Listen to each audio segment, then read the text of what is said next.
discussing personal brands, which can be very deep if you want to go deep. And it's about embracing the meaning of your life and expressing that visually in a commercialized world. We all have to work. So how do we express meaning visually for what we do for a living? This is doll Alana. This is me if I were packaged up. And that's kind of what we have to do with our personal branding. And so what would you put in your box if you had the Barbie version of you? My passion is I love making the world a better place, expressing that visually. I love digital design. I live on my iMac. I did not know how to use this Dell. I'm always on my iMac. And I grew up in Cupertino, in a place where digital design is everything. It was the culture that I grew up in. And we know that people, we're all here to enhance our communication skills. And Toastmasters is so great at helping us do that verbally and through speeches, but obviously there's a visual component to communication too. We have body language, we have, what are you wearing? And then there's the digital environments where a lot of people discover us. So taking the time to thoughtfully craft that can really enhance your opportunities in life. There was a statistic that I read recently that 57% of employers are more likely to hire you if you have a strong online presence. And you get to design that, which is actually good news. So actually, I'm not quite done with this slide. So I'm from California. We've established that. My sister's in Texas. So my sister married a Texan. That's how we ended up here. The thing about California is the culture there is all about personal branding. It's the third largest economy in the world. And if you think about Southern California, you've got celebrities in Hollywood. And I had a friend whose aunt was a celebrity. She was one of the stars of Grey's Anatomy. And I got to go to her house for dinner one time, and it always stuck with me. She said, image is everything. And I was like, well, it's not everything, but that's the culture there, is the image is everything. But where I'm from in Northern California, we've got Facebook, LinkedIn, Instagram, all the social media channels. So there in Northern California, it's like an influencer culture. And on top of those two pieces of who I am, I'm a Catholic convert. And so Catholics, we've got saints, we've got popes and stuff, and we all come with our own accessories, and there's iconography. And so I've been thinking about personal branding for a long time, and I'm still just touching the surface. I still consider myself an intermediate. But my husband, I'm really proud of my husband. He's kind of the star of the family. He got recruited out of college to work for Sony as a software designer. And then he was like, oh, if I can get a job at Sony, I bet I could get a job at Apple. And so he wrote letters. He wrote dozens of letters to Apple to try to get a job there. And finally they were like, okay, we'll give this kid an interview.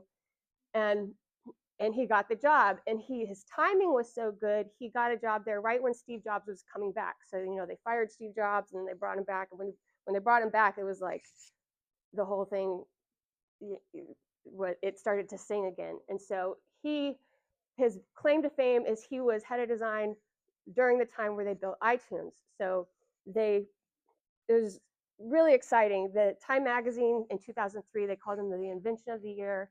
And it was very exciting. He got to work directly with Steve Jobs. And so we are all about digital design in our family.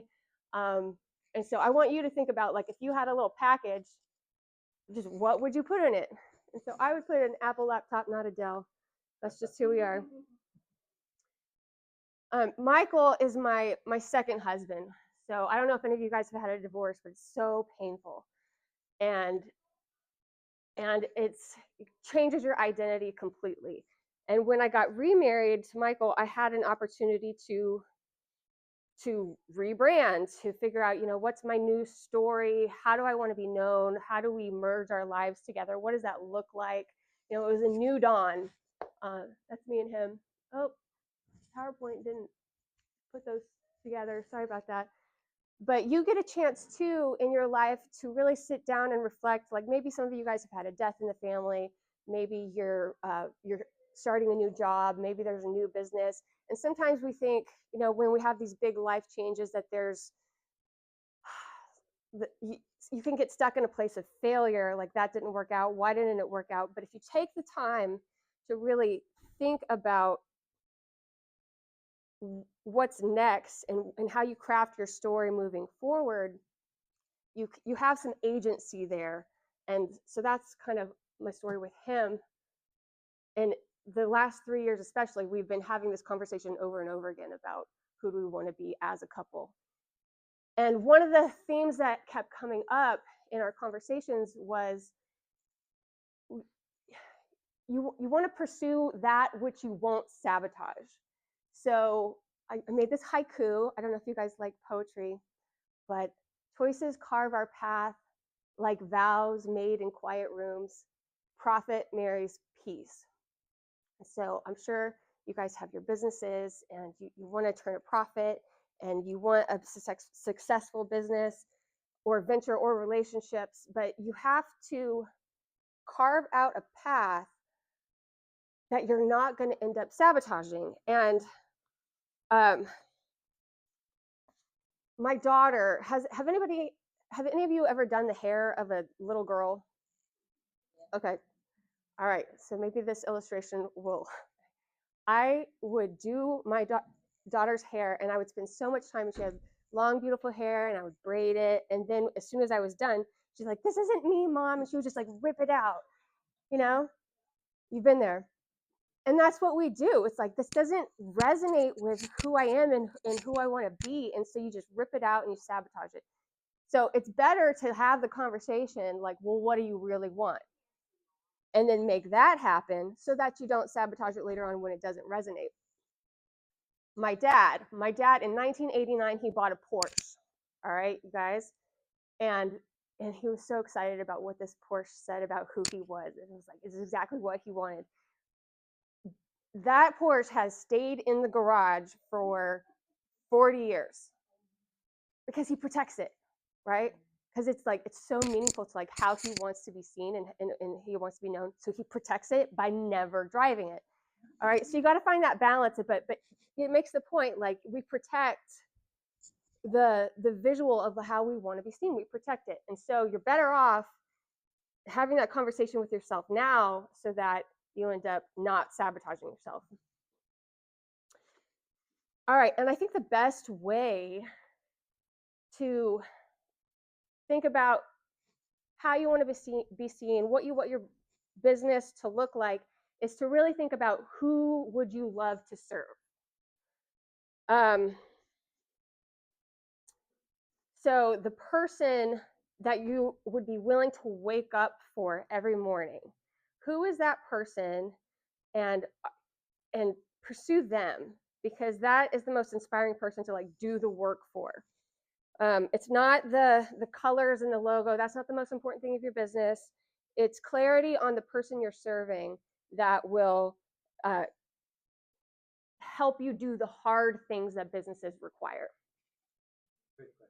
Yeah. Are you referring to like a person you, or are you referring to the sort of the customer? Customer. Who's your customer, and build your brand around that. Carl Jung, really famous psychiatrist and philosopher, he said the best way to find yourself is to lose yourself in service to others. And so discovering the people around you is the first step of building your personal brand. And then back to Steve, you know, growing up in Cupertino, this guy's like a saint to us. He said on branding, the Apple marketing philosophy stressed 3 points: empathy with the person, focus, and impute. So producing. People do judge a book by its cover. If we present products in a slipshod manner, they'll be perceived as slipshod. If we present them creatively, we impute the desired qualities. On marketing, he said, to me, marketing is about values. This is a very complicated world. It's a very noisy world, and we're not going to get a chance to get people to remember much about us. No company is. And so we have to be really clear on what we want them to know about us. He was one of the strongest personal brands to ever live. He had vision, he told great stories, and he was very devoted to his customer. And he would personally go and make sure that the thing worked, it worked the way they said it would, and he was personally accountable to the customer. And one of the most famous ad campaigns that it really just catapulted Apple, they, which is now the world's first $1 trillion company, and it really started with this ad campaign. And notice they don't have computers. It was a technology company. They had no devices in this ad campaign at all. They focused on the type of person that they were serving. And that type of person, it was innovators, it was pioneers, it was creatives. So we've got Pablo Picasso, Jane Goodall, Charlie Chaplin, but they had Gandhi, they had Einstein, Charlie Chaplin, Bob Dylan, Martin Luther King Jr., Richard Branson, Muhammad Ali, all these people. They were never once photographed with a device in their hands. They just aligned, the brand of Apple aligned itself with innovators, pioneers, and creatives. And they made a mission statement visually that this is the type of person they serve and their products. However, they change over the course of the years. You know, you've got iPods. They don't make iPods anymore, but now we're doing Apple Vision Pros and stuff like that. So the product changes, but the person stays the same. And so my question to you is, what does your customer stand for? And who do they want to be seen as? You need character clarity. So your products and services have a personality. And the strongest brands, they have these celebrity connections. So George Clooney for Nespresso, anyone want to call out like who George Clooney is and kind of his adjectives? Handsome. Isn't he though? He's charming, right? He's refined. He's got this like classy sophistication. Kim Kardashian, she's got her new brand Skims, which is like flying off the shelves. I don't know if she's a billionaire yet, but she's probably close. And you can call out names if you want to, but what I would say is she's body confident. It's a modern femininity, and her personality matches how a lot of women want to be seen. We want to be seen as confident in our bodies. We want to be seen as feminine and attractive and all that. And then Elon's very controversial. But he's very strong association with Tesla. That's his baby. Without Elon, Tesla would not exist. And so, what are some words that we would associate with Elon? Without getting political. Well, he would be an innovator. Tesla was the first electric vehicle. Absolutely. Can't forget SpaceX too. SpaceX is huge, yeah. So futurism, ambition, technology. These are characters that clearly connect with the product that they're making. And so ask those questions about yourself and your own products. Here's 5 very strong personal brands. I picked people that everybody recognizes, right? These are pretty famous people. They have utilized the 5 hacks, the 5 ways to get attention. So your brain, the animal aspects of your brain cannot help but pay attention and wake up when these 5 things are present. So when you're producing content on social media, or maybe you have like an ad campaign, or you're doing a little TV spot or making a poster, your brain pays attention if it sees something scary. So if fear is used, and I use Anderson Cooper because news stations are all about this. They make you afraid of the latest thing. So there's terrorists, there's germs. Like you got to be afraid of something, otherwise their ratings are going to go down. Am I right? So the second thing is sexy. Like we reproduce as humans. That's how our species continues. We have it. It's built into the way we've evolved that if it's sexy, we pay attention. I think Beyonce is a pretty good example of this. You know, we pay attention when she's dancing on stage. How can we not? Some of us don't have that ability. So for those of you who don't look like Beyonce, you got to rely on the other ones. Tom Hanks, he taps into the familiar. So if something feels like home, it feels like, oh, I know this. This is what I'm used to. And another way to look at this is if someone else is familiar, like you have a celebrity who's recognized by a community, if you can associate yourselves with them, like maybe like co-partner or do an interview with them. It's musicians do this all the time. Like they're the opening act for Beyonce. Nobody knows them, but because they're aligned and they're side by side on the same stage 10 minutes before Beyonce goes on stage, then we pay attention because there's an association with the familiar. And then Lady Gaga embodies the novel. This is when she launched. She wore meat dresses and the most ridiculous costumes, but we've never seen it before. So that is a tool that you can use, is to just be so visually novel that people are like stunned and pay attention that way. And then if none of those are tactics that appeal to you, you can just show up every day like Savannah Guthrie on the Today Show, and you're just there every morning, 7 a.m. People can rely on you over and over and over and over and over and over and over and over and over and over again because you're just there all the time. So those are 5 tactics for captivating attention.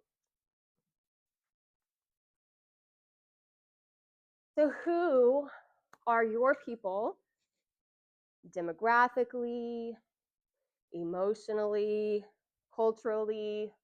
What are they scared of? What gets them going and seduces them? What is familiar to them? What is novel? What can capture their attention based off of who they are, how they identify, and culturally. Now, this slide, bear with me.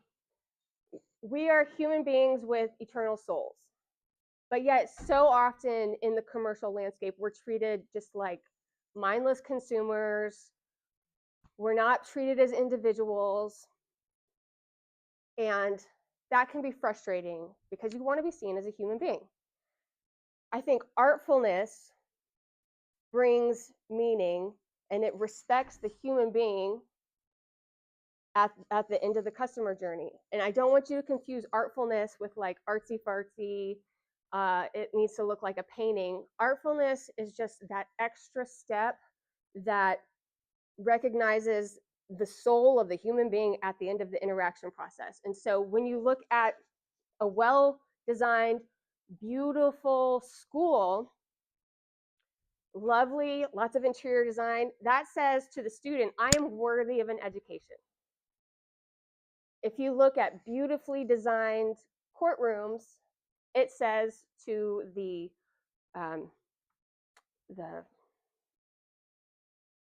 person, what are they called? I'm not a lawyer.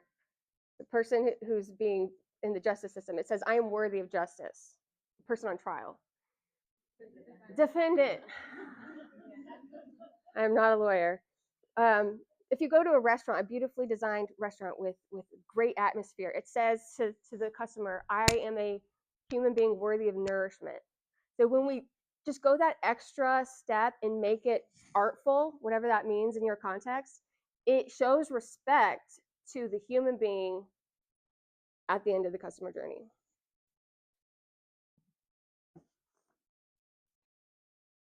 Branding is the emotional made visible. So I tried to put some Texas culture in here. You know, you go to a barbecue restaurant and you can smell the mesquite and the barbecue and the aroma of the food and the sauce, and it's like hometown cooking, and it's like homecoming, like homecoming gathering, and you got all your friends there, and there's something familiar about this, and there's a ritual about it that is pretty cherished by Texas culture, don't you think? And then the second example, guys, did anybody ever watch Miami Vice in the 80s? You love that show. Everybody loves that show because it taps into this fantasy. There's like a little bit of thrill and danger, and it's exciting and the kind of sensual, right? And there's an emotion there that you can express visually. You can incorporate the neon and the fast cars, and you can put a form to that emotion that is the thrill of the ride, right? So my prompt to you is, what is the form of the emotion that you want to communicate? A good brand will help you tell your story.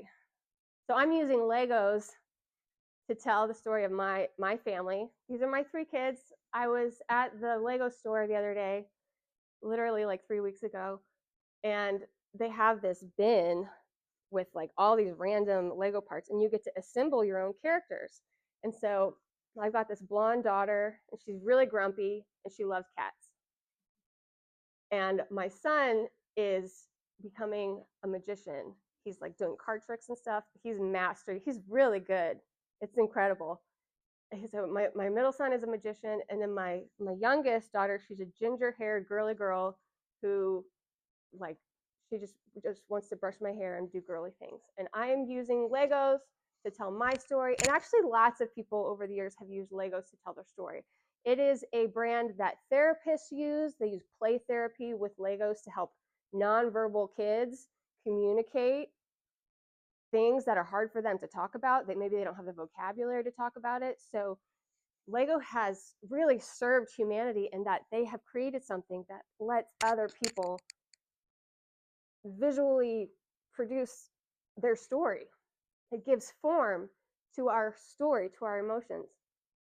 And it's intergenerational. That started in 1932, but the brick system has not changed since 1958.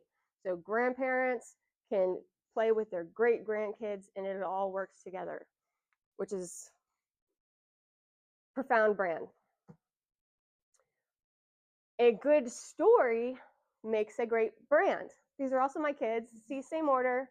The blondie on the left, the ginger on the right, and my boy got stuck as Olaf.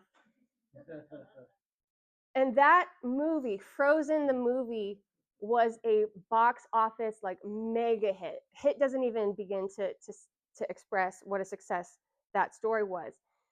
They did 2.7 billion in box office sales. They did 1.3 billion in like merchandising.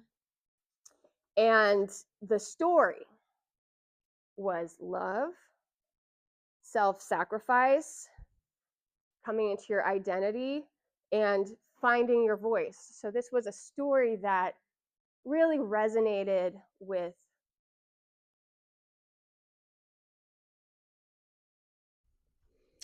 All right, you might have noticed that my audio failed on me in the middle of my presentation. I was wearing a lavalier and then the battery died. So now you get to have me here, and I don't have my matching scarf that works with this presentation. It was all the same colors. Now you get denim, and that's okay. Where was I? So, a good story makes a great brand. Those are my kids. They look like the cast of Frozen. That's my oldest daughter, obviously Elsa, my youngest, Anna, Olaf in the middle. So this story was meaningful to us, but it really took over the world. And Frozen's success was partly due because it had relatable characters, themes of self-sacrificial love and self-expression, multi-billion dollars at the box office, but it was the story. The story hit with little girls. It was just right. And a good brand comes from a good story. You can build an empire off of a good story. Just ask J.K. Rowling in the Harry Potter franchise. So crafting your story is really essential because the sky's the limit in terms of merchandising and so many other things that you can do based off of that good story. Right now, there's a woman on TikTok that's blowing up. She's got the We Do Not Care Club, and she just has a good story about perimenopause and menopause, and it is taking off like wildfire. She's got millions and millions of views and supporters, and it would cost her $0 to go on TikTok and create a short story about her experiences and her thoughts and feelings. So she spoke for a lot of people. Okay. Good brands will guide people like a lighthouse. They will guide you. A good brand stands out, it solves a problem, and it guides people to an aspirational state of being. So everything that people are willing to pay money for solves a problem, even if the problem is just boredom. You got to figure out what the problem is that you're solving, and then you have to assert yourself and build some infrastructure that communicates to the people out there that you know the way. That you know the way. And that is going to look different depending on who your client is and what kind of problem you solve. But if you can go back to this image, you got to make sure. Is it clear what problem you solve? Do you have the infrastructure for it? And are you communicating? Even if you can't communicate through language, there's light, there's color, there's frequencies and harmonies and music, and there's vibes and there's flavors and there's things that communicate to others something meaningful. And do you have that or not?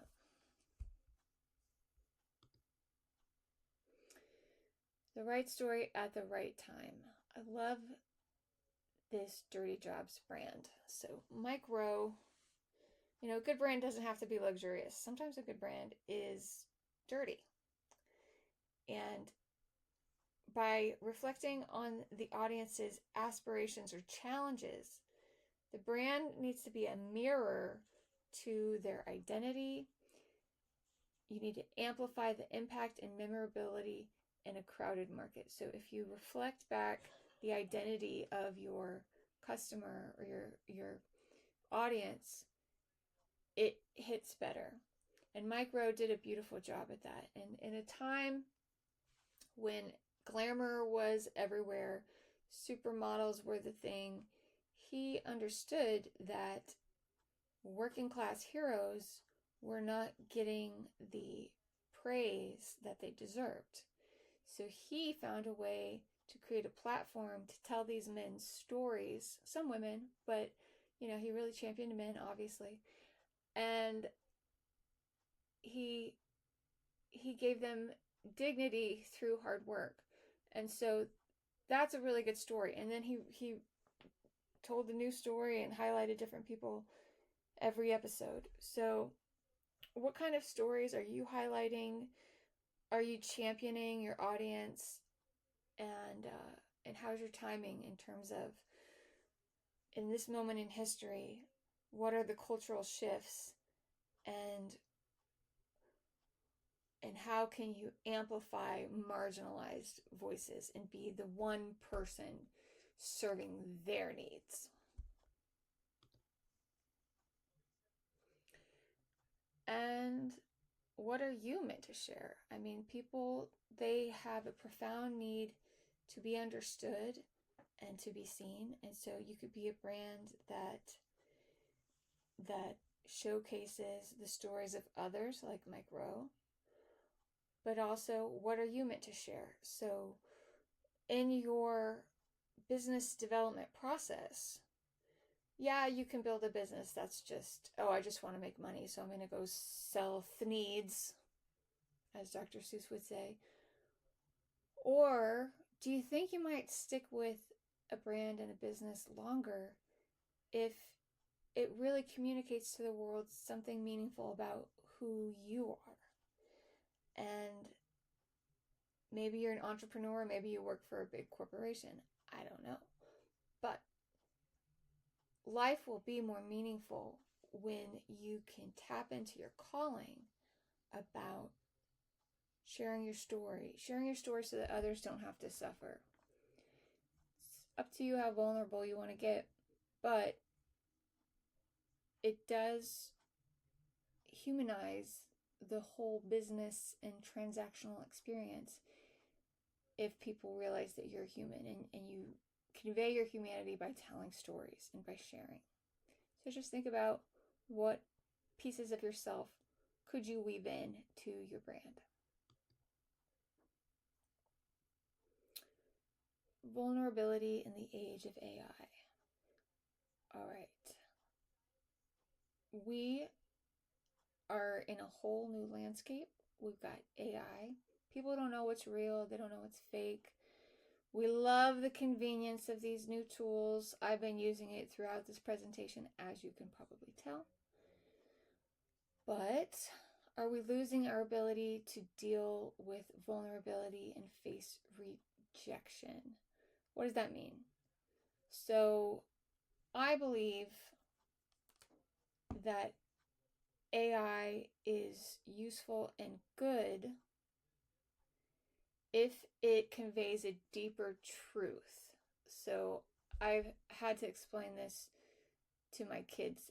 People have been having this talk about fiction for a long time, and in the 10 Commandments you have thou shalt not lie. Well, what about actors? Are they lying? When you go see a fictional play or read a fictional book, is that lying? Or does it tell a deeper truth about humanity? Well, theologians have settled on that fiction is supposed to tell a deeper truth about humanity, and it is not lying. And now, in an age of AI, I would say the correct use of AI imagery and generative technology is it is ethical to use it if it tells a deeper truth about humanity and the goodness of your brand. Obviously, humiliating people, using images against their will, things that you know are borderline criminal, those are all deeply, deeply unethical. In the use case for branding and business building, I would say, is a positive use case if you're using these tools to communicate things that actually are pro-human ecology, things that enhance the human experience, deepen our relationships, increase our prosperity, and are more of a loving frequency, if that makes sense. Oh yeah. So in 2023, the word of the year was authentic. Merriam Dictionary declared the word to be authentic. We had to talk about this. We were discussing this. So it's defined as not false or imitation. Authentic means it's real, it's actual, and it's true to one's personality, spirit, or character. This was one of the first big AI images to just go viral. It was a picture of Pope.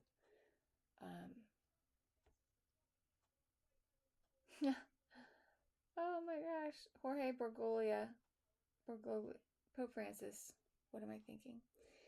So obviously he's wearing like a Balenciaga or one of these puffy coats. He would never be caught in that. And so it looks so real, but it's obviously not authentic, because people who know what Catholicism and the Pope stands for, especially he had more of an pro-poverty, or he did not like flaunting fashion in any way. This was obviously a counterfeit. And now most people are not as well known as the Pope, and so it's harder for us to instantly communicate to the world our authenticity. So this takes years of consistency to get to a point where people can spot that you're not being authentic. But when you're developing your image, fashion is important, getting a look is important, and communicating things consistently over time is important, because you might actually you might actually have people try to ruin your image through fake AI images, and that would be bad for your brand. So AI can generate content, but it cannot fake conviction. So what's the difference between a bride and a OnlyFans girl? It's the conviction. And everybody wants to be loved and adored authentically. So conviction stems from lived experiences, genuine passion, a unique voice, and AI just can't replicate that. So in personal branding, this matters because audiences connect with the raw, relatable truth behind a story, not just the surface appeal. So you got to actually believe in your message. And I think this AI influencer trend is a big trash pile on content. People want conviction. It's worth the effort.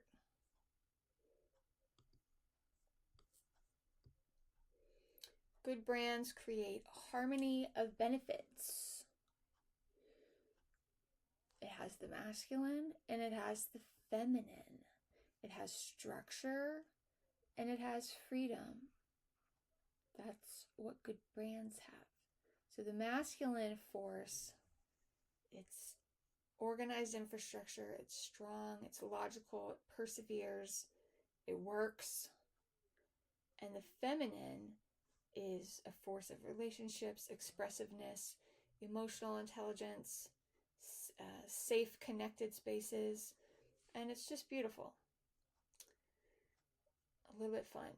So when you're building your brand, if you can have a little bit of the masculine and a little bit of the feminine, that's the sweet spot. It's like the cliff next to the ocean. It's just magical in that place. It's architecture with beautiful landscaping. It's got the best of both worlds. Can you see me in the wallpaper? I'm right here.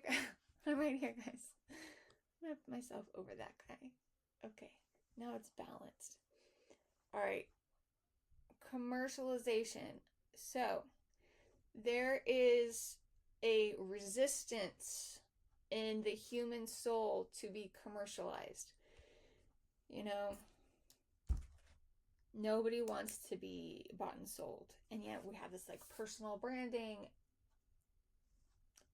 decade phenomenon where we realize that we make income when we have strong personal brands, but we're human beings and we have souls, and we don't want to be wallpaper. And you know what I mean? Like we want the fullness of ourselves to be seen in a holistic way, but we still got to make money. So how do you share but not dehumanize? How do you build a personal brand without commercializing yourself to kind of an icky degree? And we evolve.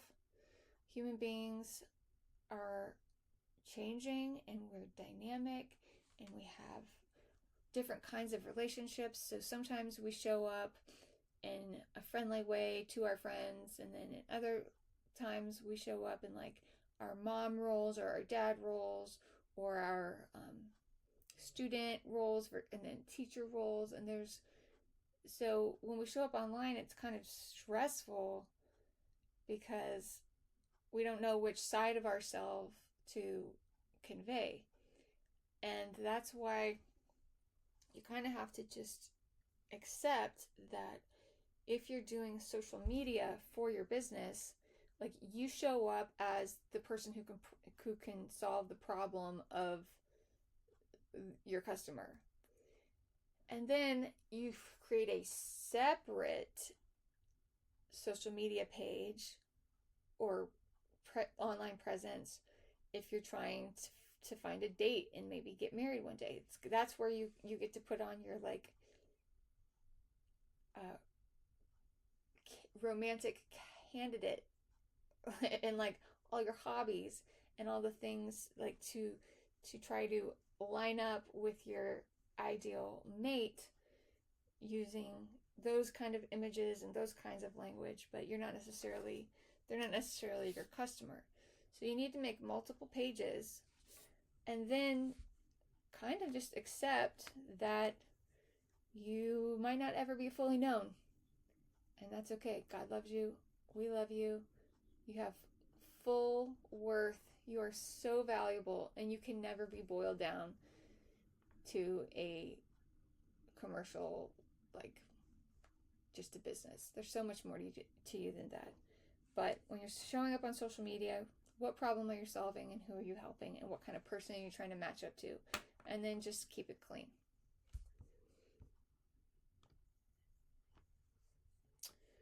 Okie dokie. So, do you guys know who this is?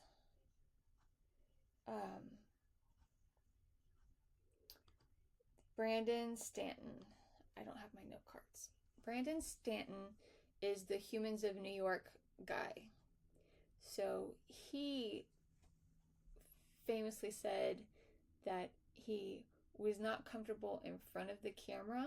So if you're like a personal brand and you're not comfortable in front of the camera, one way that you can build a brand is by flipping the camera and sharing other people's stories and highlighting the things that they've overcome. So you can find other people and tell their stories of overcoming obstacles and use your business as an opportunity to share other people. That's what the news does. That's what a lot of magazines do. They're telling other people's stories. And it's very enticing. So we draw a deep appreciation for the human the business serves. So stop focusing on yourself, and stop focusing on yourself despite being a personal brand, and use your voice to highlight and encourage others. So he said, my purpose in Humans of New York is not to tell the story of humanity. It's to tell the story of the person right in front of me. And your job as a brand is to get really curious about the person right in front of you and make them look good, help them tell their story, and help them upgrade their situation. There's a bridge from unknown to known, stressed to peace. Whatever that bridge is, you can help them get there. Oh, here's the dating slide. All right. This is what I'm saying. There's dating versus personal branding. So human beings are dynamic. We want to be seen in our full humanity. You need to make different profiles depending on the purpose of the person, the type of person you want to connect with. This is why LinkedIn is different than TikTok. So you get your dating profile, you get your professional, more LinkedIn profile, and they have different vibes. You wear different things. You see what I'm saying? Okay, good. And the images are invitations to look closer. The images create signals that help us understand how you help. And they're reminders to people of how you help. So based off of this collection of images, does this woman need to tell you that she's a photographer? She's telling you with how she curates her social media feed. So what kind of artifacts and tools and poses and outfits can you wear that automatically tells the story of how you help?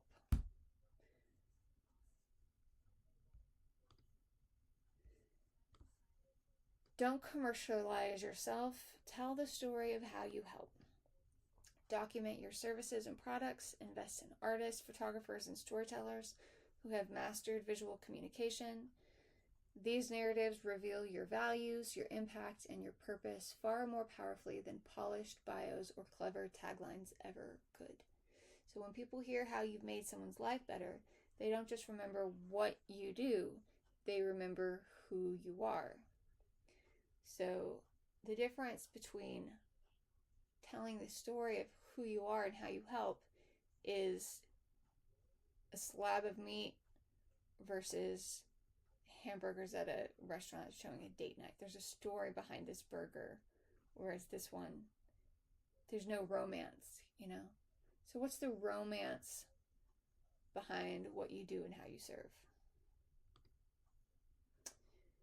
So if you would like to learn more about how I help, you can go to roses.foundation. This is where my husband's app design clients and portfolio live. You can grab that QR code, and he's really good for UX design, UI, journey mapping, app design. And then this is my outfit. I do personal branding for thought leaders and speakers. You can get my book there. Personal branding is not a vanity project. It's strategic catalyst for business growth.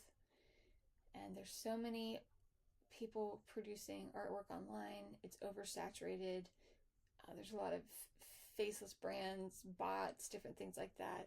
So it's helpful to have someone who knows the tooling, who you can collaborate with to build a visual identity that you're really proud of, and systems and infrastructure for you that create cash flow and impact and connect you, really maximize those relationship building opportunities. So if you're a solo founder or the face of $1 billion enterprise, your personal story, values, and visible leadership build trust faster than any ad campaign. And if you need help with personal branding, grab my book, read my book. Here's how you contact me. And look at that pretty light. So this would have been the end of the conference talk I gave. We would have asked and answered questions. So we can't ask questions live, but you can go into the comment section here and I will respond to your questions and comments. And thank you for watching my presentation. Namaste.